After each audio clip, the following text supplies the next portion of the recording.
Having worked in retail for more years than I care to remember, the chance to kill anyone whose name I know and face I can picture seems like a tempting idea. Although, unlike the main character presented here, I would be less avenging angel and more Old Testament god. I would differ in other, more subtle ways as well. For example, I would use an ancient mystical ability called acting to convey my emotions, thoughts and feelings, as opposed to alternating between looking at all times like I'm about to burst into tears or screaming at the nearest character. Another difference would be me asking why one of the major characters is never in shot. A case could be made that it's to do with keeping an air of mystery and menace, and that any character voiced by William Dafoe and has two glowing red eyes is inherently scary enough. But then, when you do get a clear look at Ryuk, you realise that it could be because he looks about as realistic as a villain of the week in an early episode of Buffy the Vampire Slayer.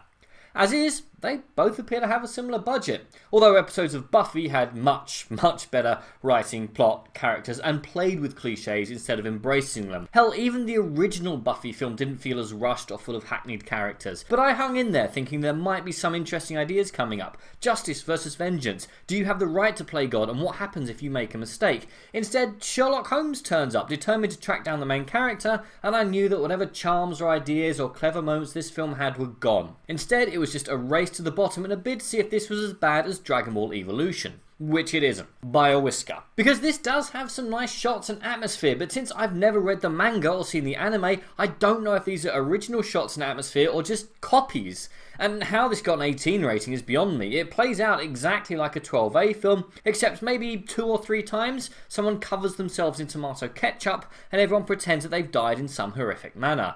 And if you can't tell exactly what's going to happen and when, then I'm going to assume that you haven't seen a lot of films. It has themes that it doesn't develop and tries to cram in a hell of a lot of lore into a single film. It's not menacing or scary or thought-provoking in any way, shape or form. It might turn into a minor cult classic, but it's not bad enough to develop that much of a following either.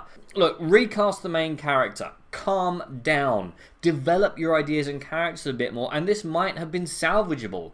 As is, just skip it and watch the original, which I can only imagine to be a hell of a lot better. But what did you guys think? And what is the worst adaptation you have ever seen? Comment below, let me know. I'm Daniel, this has been a Dunking. If you've enjoyed this video, please like, share and subscribe.